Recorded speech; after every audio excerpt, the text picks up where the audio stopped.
হাসনাত আব্দুল্লাহর একটি বক্তব্য বলেছে বাংলাদেশ কারো বাপের না। আমি প্রশ্ন করতে চাই, হাসনাত আব্দুল্লাহ বাংলাদেশ কি লাওয়ারির সম্পত্তি কিনা?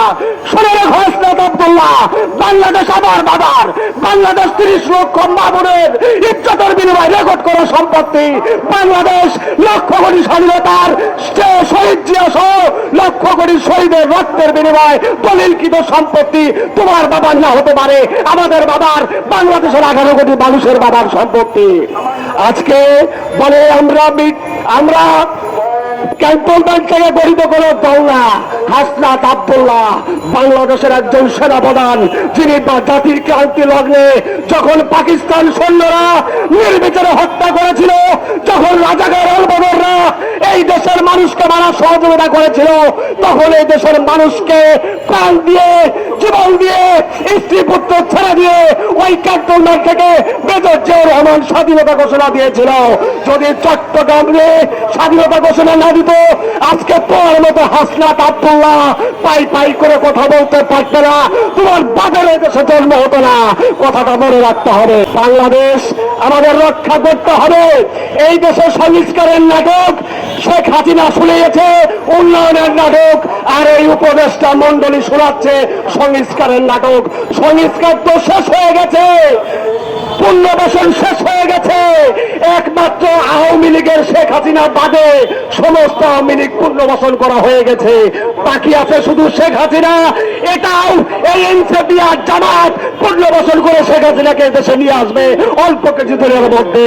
আমরা আওয়ামী লীগকে পুনর্বাসন হতে দিব না। বুকে রক্ত দিয়েছি, আমার মুগ্ধ, আমার আবু সাইদ, আমার ঢাকার পুরন ঢাকায় বারান্দায় শিশু কচিকাটা বাচ্চা জীবন দিয়েছে, তোদের পরিবারের কেউ দেয় নাই। অতএব কথাবার্তা যেটা বলবা অত্যন্ত শালীনতার সাথে বলার চেষ্টা করবা।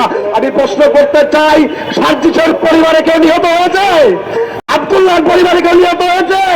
নাহিদের পরিবারে কেউ নিহত হয়েছে? হয়নি। বা সন্তান হারিয়েছে, মুগ্ধর মা সন্তান হারিয়েছে, আবু সাইদের বাবা সন্তান হারিয়েছে। এই সন্তানদের রক্তের উপরে জুলাই জুলাই করে যে বাটপাড়ি চিন্তা ভাবনা তোমরা শুরু করেছো, সেটি বাংলাদেশের মানুষ হতে দেবে না।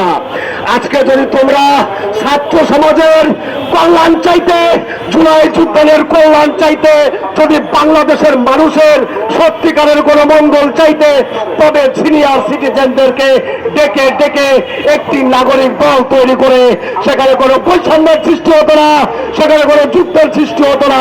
আজকে পুনরায় আমার বাংলাদেশ ঝুঁকির মধ্যে পড়ে গেছে। তোমরা বলছো ভারত থেকে করতে দিব না, লন্ডন থেকে দেশ পরিচালনা করতে দিব না। আমরা বলছি পাকিস্তানি জঙ্গি গোষ্ঠীকে এই দেশ পরিচালনা করতে দেওয়া হবে না।